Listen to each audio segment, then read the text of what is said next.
Jeffrey Chadia of NFL.com is always very sort of generally dismissive of the Kansas City Chiefs. At least that's how it seems to me, but it's possible. I'm just being a sensitive Chiefs fan. After all, we are in flyover country, and I am hyper sensitive to that type of talk. But he put out an article about 6 different units that need to step up to the playoffs batting box. So I mixed metaphors, and I apologize for that, but something to the effect of these are the units that need to really change the way that they're playing. And he mentioned the Kansas City Chiefs defense. And we're going to argue against everything that he says. Except that we can't. Except that we must. Except that we're going to look at the numbers, and kind of you can't. But we're going to look at the numbers. And a lot of it you can. So this is again, as strange as this season has been for the Kansas City Chiefs, the defense might really be summing everything up even more than a sporadic stop and start, kind of there, kind of not, offensive side of the football. So let's take a look at this.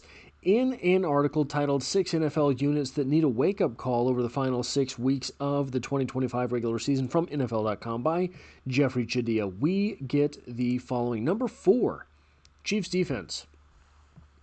There were a lot of reasons for Kansas City to be excited about its 23-20 overtime win over Indianapolis. One of the weirdest things about that game, one of the absolute weirdest things about that game that I did not know until I went back and started looking at things afterwards, guys, it was utter domination. Everywhere but the scoreboard.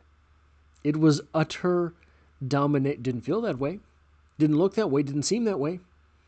It was utter domination everywhere but that scoreboard, including head coach Andy Reid's commitment to the run and a huge day from wide receiver Rashee Rice.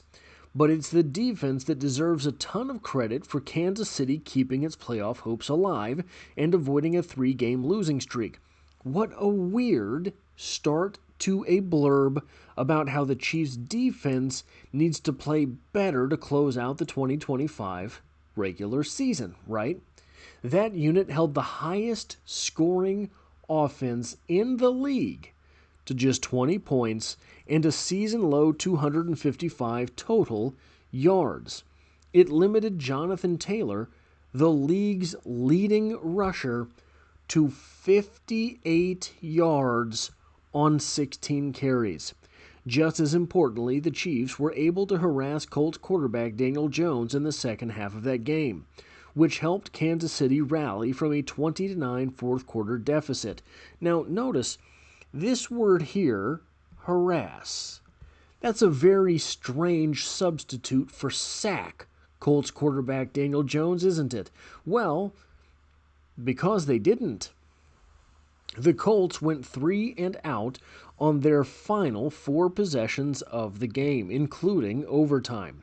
That's a huge change for a Chiefs defense that couldn't contain Josh Allen and James Cook in a loss to Buffalo, and also struggled with Bo Nix in a defeat at Denver. In fact, one of the least discussed stories in the league was how vulnerable that defense had become this season. I think that's actually the wrong word. When you look at vulnerable, you're talking about something that consistently happens. If something is vulnerable, it can consistently be taken advantage of.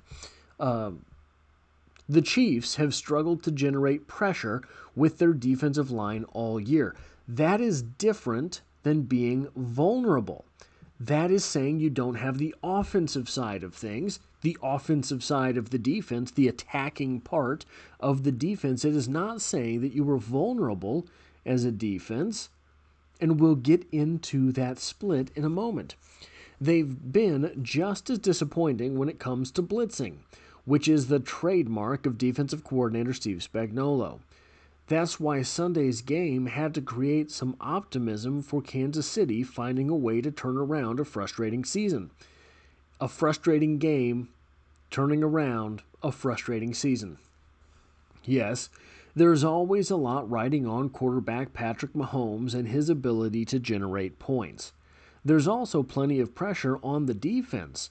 That unit has been an underrated part of the team's success, and the Chiefs will need more of what they saw on Sunday.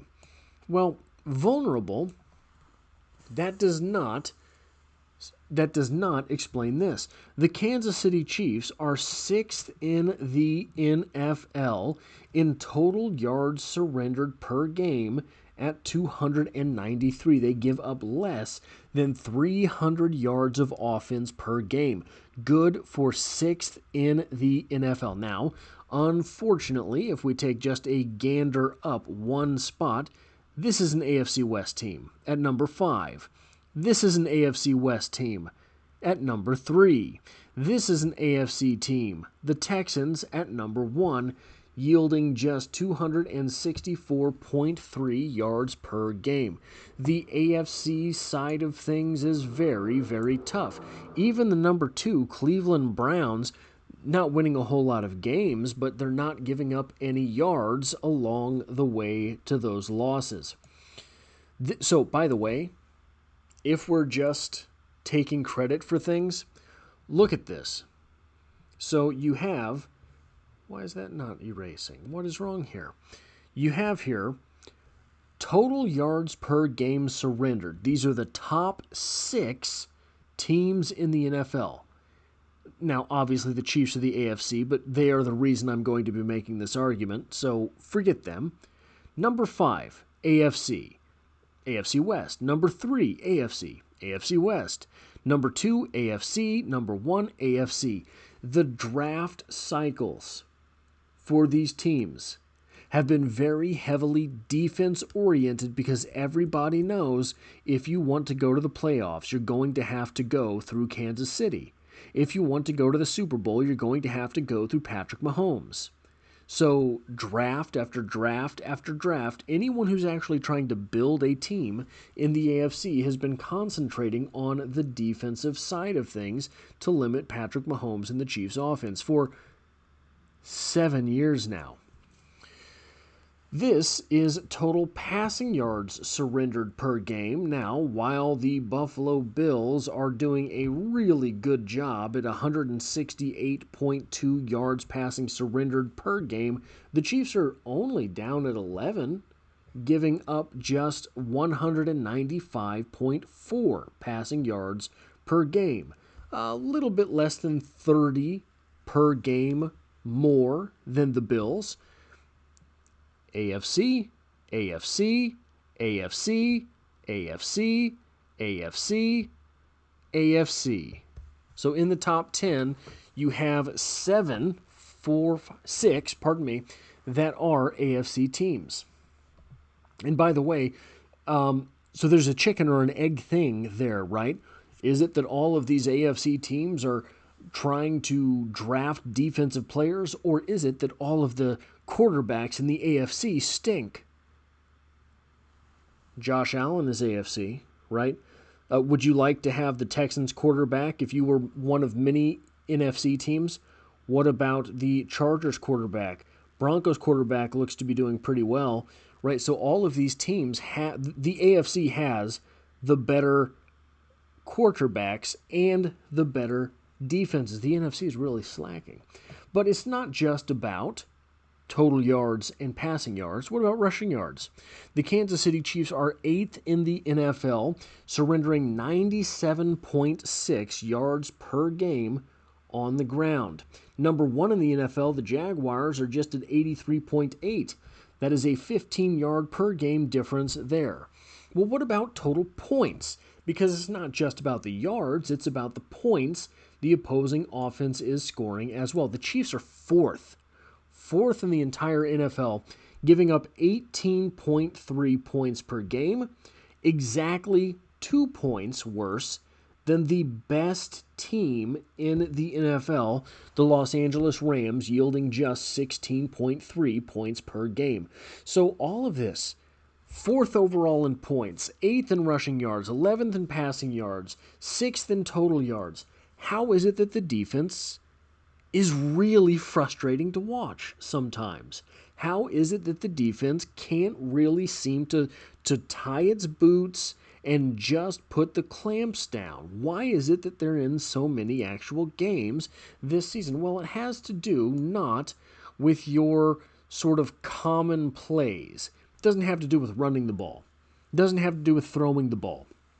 It has to do with those places where the defense is playing aggressively, where the defense is asserting their will, where the defense is playing offense, right? Where the defense is attacking. They are 23rd in the NFL in interceptions with just 6 picks. 23rd in the NFL. They are 27th in the NFL with 3 defensive fumble recoveries. They are 28th in the NFL with 9 total takeaways this season. And they are 24th in the NFL in the Steve Spagnuolo special, the sacks. So it's not that the defense is bad. The defense is really, really good at the regular stuff. They're just not any good at all at the spectacular plays. They're just not any good at all when it comes to attacking an offense. They're just not any good at all when it comes to asserting dominance in aggressive fashion on a one-snap basis. One snap, throw an interception. One snap, take a sack. They're not good at any of that. They're not good at any of the high-impact plays.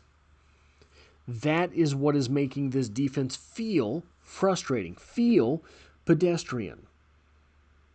If they were able to get to the quarterback more often than, if they were able to do that more often than those 22 times so far this season, this defense would really, really be elite.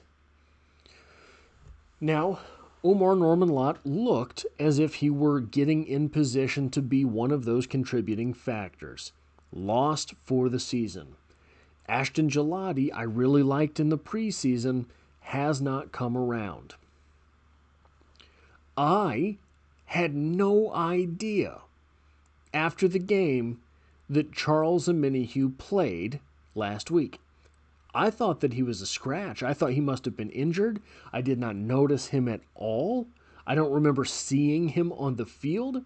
Nick Jacobs, in the aftermath of every game, releases his snap counts from the game on Twitter. Very, very useful follow, Nick Jacobs, if you're not already following him on Twitter/X. I was surprised to learn, and I might be misquoting this here, Charles Omenihu played the second most snaps of any defensive end in that game. He was out there. He was just invisible. And here I was thinking he must be injured because he is our most visible pass rusher on the defensive side of the ball. Well, I guess you're not going to have defensive pass rushers on the offensive side of the ball, right? That's like when people say 3 a.m. in the morning. 3 a.m. at night is very tricky. So the defense is not coming up with the high-impact plays. Is there any hope to believe that this could get better come playoff time? Guys, actually there is. What is that hope? Well, everything in the playoffs is immediate. Everything in the playoffs is here and now. Everything in the playoffs is magnified.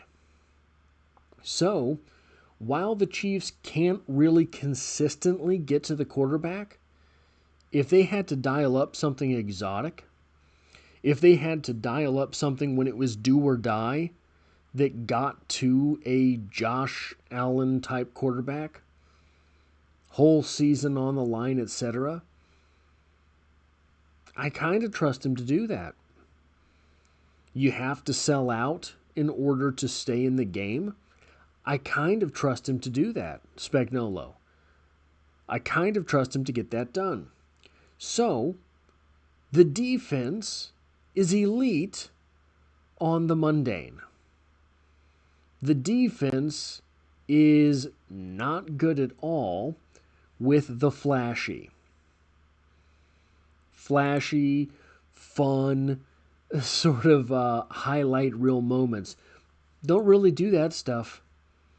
But if it's, I don't know, 3rd and 1 and you want a first down, don't run it.